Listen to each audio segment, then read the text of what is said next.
Now, in one sense, it's beautiful that there is a separation of power between politics and military. But in another sense, whether it is dealing with external aggression or internal dissension, it is absolutely critical that the political leaders and the military leaders need to dance together. In fact, you are the architect of the heart doctrine, and obviously you know it more than anybody else that political solution is more critical than military solution to any conflict. But that said, how important is the political resolve in guiding the defense forces? The reason I'm asking this question is coming from a common man's perspective. We have heard saying that Kashmir problem remained unresolved for lack of political will, and many times army would catch a militant sacrificing several lives, and the political leaders would release those militants.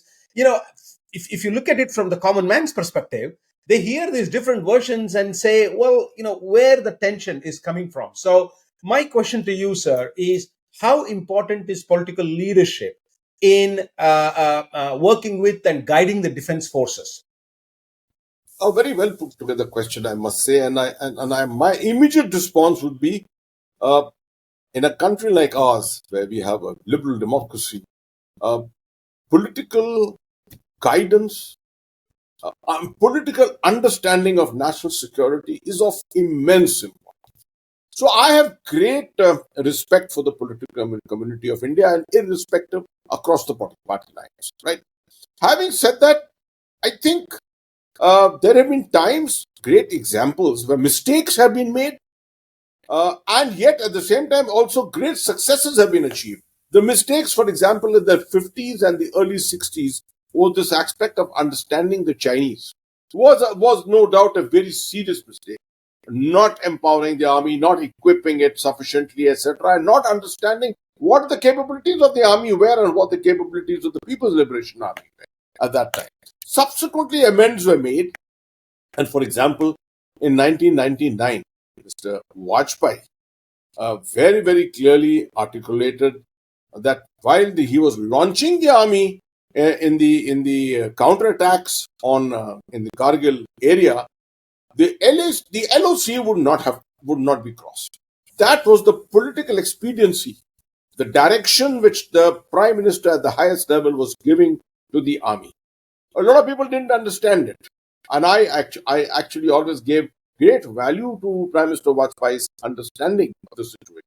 The kind of brownie points India got internationally from it, yet while achieving our military aim, that was the kind of sense with someone like Mr. Vajpayee brought, with all his humanism, his political understanding, a sense of purpose, etc., and of course a sense of patriotism and nationalism. During critical times, Mohan, we have seen great clarity on the political side to uh, the directions that they gave. I mean, look at the 71 war, for example. Kargil, I know there is some criticism about instructions given not to cross the line of control to the Indian forces. But that was a clear decision taken by by the political leadership. Now you could criticize it or not, but there was clarity in what they wanted and how the military should behave.